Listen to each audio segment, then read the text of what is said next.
আমরা একটা যৌক্তিক দাবি নিয়ে আমরা আজকে এখানে দাঁড়িয়েছি। যৌক্তিক দাবিটা কেমন যদি বলেন, আমি স্পষ্ট ভাষায় বলতে চাই যে এখানে বাংলাদেশ শ্রম বিধিমালা 2015 এর 16(5) এ বলা আছে যে কোনো নিয়োগকারী প্রতিষ্ঠানে তার স্থায়ী কাজের জন্য কোনো ঠিকাদারি সংস্থার মাধ্যমে সেখানে কোনো জনবল নিয়োগ করতে পারবে না।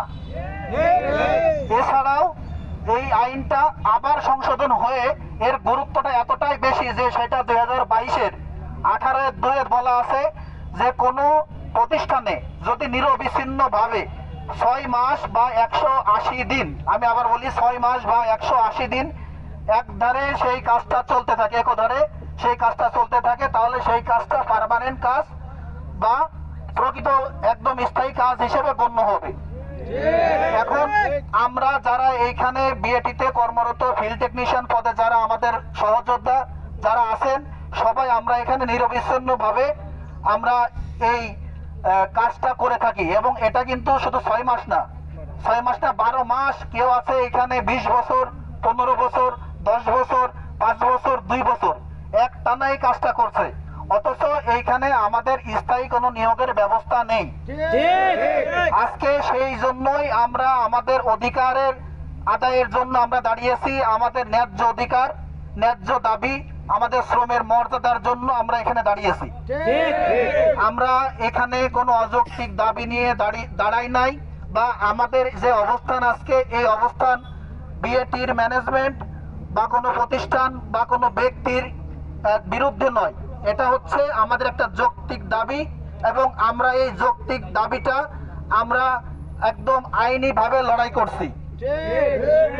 এখন এই আইনিভাবে লড়াই করতে গিয়ে যদি কোনো প্রতিষ্ঠানের ব্যক্তিগত স্বার্থে কারোর লাগে, সেইটা তো আসলে আমাদের কারোর কোনো দেখার বিষয় না। আমরা চাই আমরা ফিল্ড টেকনিশিয়ান সহ যারা স্টাফ আছি, আজকের এই আন্দোলন কেন হতে হবে, হওয়ার তো কোনো প্রশ্নই ছিল না।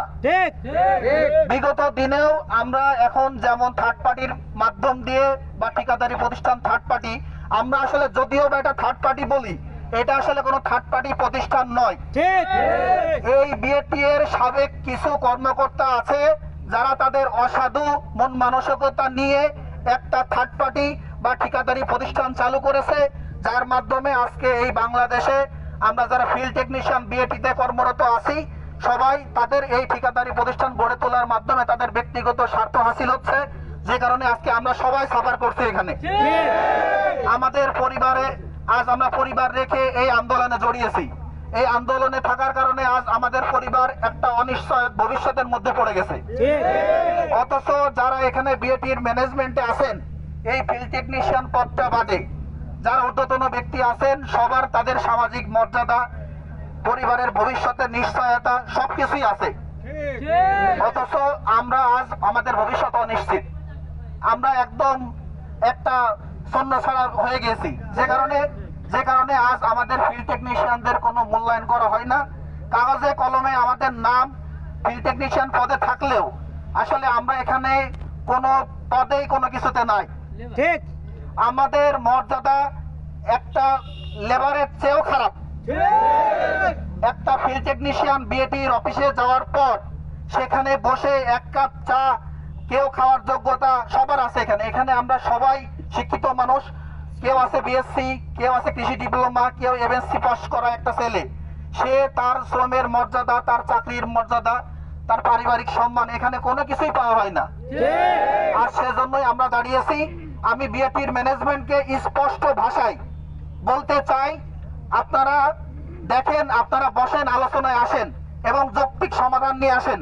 যদি নিয়ে না আসেন, তাহলে আজকের এই মানববন্ধন এবং বিক্ষোভ কর্মসূচির পর থেকে আমাদের সামনের দিনগুলো কিন্তু আপনাদের আরো ভবিষ্যৎ অনেক খারাপ আসবে। কঠোর আন্দোলন, এবং আমরা এই আন্দোলনকে আরো কঠোর ভাবে নিয়ে যাব। আপনারা বুঝতে পারছেন না যে আপনারা কোন পর্যায়ে আছেন। আমাদের এফটি ভাইদের আপনি খেপিয়ে তুলবেন না, যদি খেপিয়ে উঠান তাহলে ফলের বিড়াল কিন্তু বের হয়ে যাবে। সুতরাং বিএটির ম্যানেজমেন্টকে স্পষ্ট ভাষায় বলতে চাই, আপনারা বসেন, সমাধান করেন, এবং সমাধান কোনো বাহানা চলবে না।